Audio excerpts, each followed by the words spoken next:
सरदार वल्लभ भाई पटेल की 150वीं जयंती पर एकता मार्च आयोजित किया जाएगा। राज्य और राष्ट्रीय स्तर पर इस दौरान विभिन्न कार्यक्रम होंगे। बुधवार को सचिवालय में आयोजित प्रेस कॉन्फ्रेंस में खेल मंत्री रेखा आर्य ने इसकी जानकारी दी। प्रेस कॉन्फ्रेंस में कैबिनेट मंत्री रेखा आर्य ने बताया कि 31 अक्टूबर को होने वाले एकता मार्च के लिए मेरा भारत पोर्टल के माध्यम से फ्री में रजिस्ट्रेशन कराया जा सकता है। रजिस्ट्रेशन के लिए संख्या और आयु की कोई सीमा तय नहीं की गई।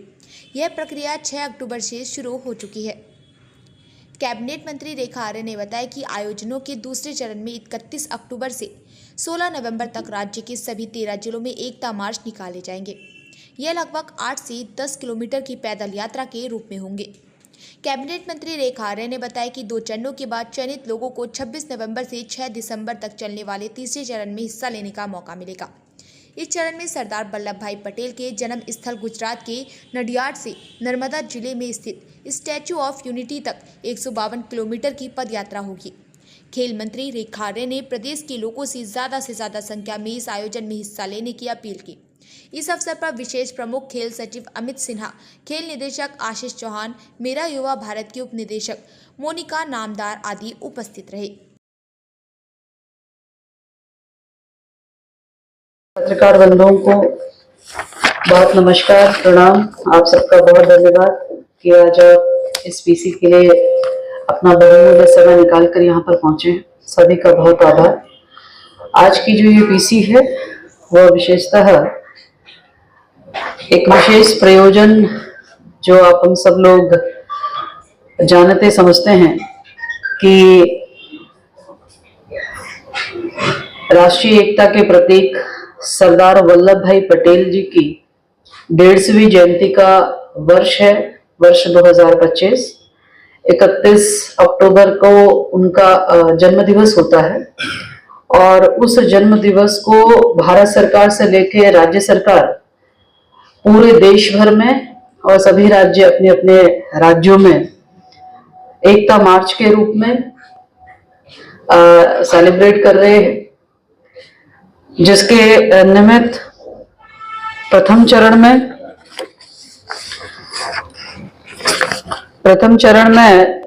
माय भारत पोर्टल के माध्यम से देश भर के युवा, देश भर के जो भी इसमें पार्टिसिपेट करना चाहते हैं इस पदयात्रा में या इस एकता मार्च में, वो माय भारत पोर्टल से अपना रजिस्ट्रेशन करा सकते हैं। अपना रजिस्ट्रेशन कराने के साथ में उसमें विभिन्न प्रकार की चीजें, चाहे वो सोशल मीडिया रील की प्रतियोगिता है वो करेंगे, निबंध लेखन करेंगे, क्विज कॉम्पिटिशन्स होंगे और सरदार @150 यंग लीडर्स प्रोग्राम इसमें शामिल होंगे। और ये सब कुछ माय भारत पोर्टल पर हम सबको दिखेगा, मिलेगा और हम पार्टिसिपेट कर सकते हैं। और चूंकि ये ओपन एंट्री है तो यहाँ पर संख्या कोई सीमित नहीं है, संख्या असीमित है, जितने लोग चाहें। और एज का भी कोई क्राइटेरिया नहीं है कि एक ही एज वाले इसमें पार्टिसिपेट करेंगे। सभी स्कूल भी कर सकते हैं, एनएसएस भी कर सकती है, एनवाईके भी कर सकते हैं, महिला मंगल दल, युवक मंगल दल भी कर सकते हैं, एनसीसी वाले भी कर सकते हैं, हमारे सभी युवा भी कर सकते हैं। ओपन एंट्री है तो सीनियर्स भी कर सकते हैं, सभी के लिए ओपन एंट्री रखी गई है। और ये हमारा प्रारंभ हो गया है 6 अक्टूबर से। ये माय भारत पोर्टल जो है वो रजिस्ट्रेशन की प्रक्रिया और ये सारी प्रतियोगिताएं उसमें प्रारंभ हो चुकी है, जिसमें सभी देश भर के और हमारे उत्तराखंड के बच्चे उसमें पार्टिसिपेट कर रहे हैं। दूसरा चरण जो है वह स्टार्ट हो रहा है 31 अक्टूबर से 16 नवंबर तक। तो इस दूसरे चरण में हम लोग राज्य स्तर पर हमारे जो 13 जनपद हैं, इन 13 जनपदों में हम लोग एकता मार्च हम लोग निकालेंगे। और ये एकता मार्च जो है वो 3 दिन की होगी। 3 दिन का मतलब हो गया है कि आप 31 अक्टूबर से 16 नवंबर के मध्य में 3 दिन, कोई से भी 3 दिन हो सकते हैं, कंटिन्यू 3 दिन नहीं है। आप बीच में ब्रेक दे दे के जो है आप 3 दिन आप कर सकते हैं।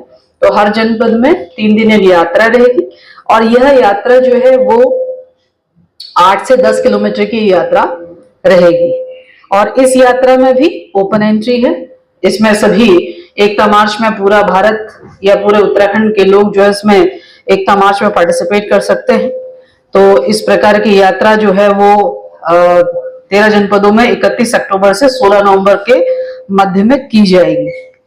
द्वितीय चरण जो हमने आपको बताया है, तो पहला चरण जो हमने आपको बताया है और द्वितीय चरण में जो हमने आपको 13 जनपदों का बताया है, उसके बाद में एक चरण और है जिसमें 26 नवंबर से 6 दिसंबर, यानी कि 26 नवंबर हमारा संविधान दिवस है और संविधान दिवस से लेकर 6 दिसंबर जहां समापन की ओर हम लोग बढ़ेंगे, तो वहां पर 152 किलोमीटर की पद यात्रा जो है वो करमसद यानी कि पटेल जी की जन्मस्थली से स्टैच्यू ऑफ यूनिटी केवड़िया तक निकाली जाएगी। ये गुजरात में होगा, जहां से हमारे बच्चे जो माय भारत पोर्टल से हर जनपद से 2-2 बच्चे सेलेक्ट होके जाएंगे और वो फाइनली जो है वो 26 नवंबर से 6 दिसंबर तक की होने वाली उस 152 किलोमीटर की पदयात्रा में पार्टिसिपेट करेंगे।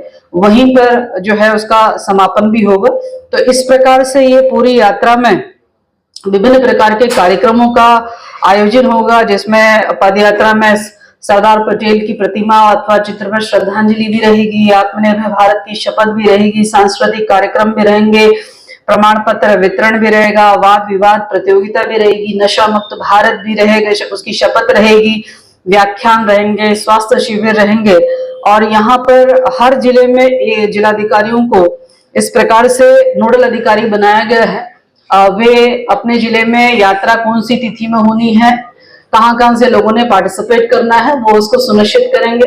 संबंधित जनप्रतिनिधि वहां के संबंधित, चाहे वो प्रमुख हो, चाहे वो वहां के जिला पंचायत के अध्यक्ष हो अथवा विधायक हो अथवा सांसद हो अथवा माननीय मंत्रीगण हो अथवा हमारे केंद्रीय से किसी को आमंत्रण करना हो, ये सब चीजों के लिए जिलाधिकारियों को इस बाबत नोडल अधिकारी के रूप में रहेंगे कि वो सबके समय योजना को मैनेज करते हुए जो है इस यात्रा में उनको आमंत्रित करेंगे। तो ये एक स्वरूप है जो कि एकता यात्रा के रूप में, एकता मार्च के रूप में हम सब लोग 31 अक्टूबर से उत्तराखंड में संचालित होगा। और वैसे प्रथम चरण में 6 अक्टूबर से ये माय भारत पोर्टल के माध्यम से शुरू हो चुका है। तो यही बात आप लोगों के माध्यम से हम इस पूरी एकता यात्रा का संदेश जन जन तक पहुंचाने का आग्रह आप लोगों के माध्यम से है। इस यात्रा से निश्चित रूप से अखंड भारत बनाने का, स्वदेशी को अपनाने का हम सबका संकल्प रहेगा और यात्रा सफल रहे और शानदार रहे, ये मैसेज जो है उस यात्रा के माध्यम से हर एक व्यक्ति तक पहुंचेगा। यही मैं आप लोगों के मध्य में रखना चाह रही थी। जो यदि आपके कोई विषय हो तो आप आगे कह सकते हैं।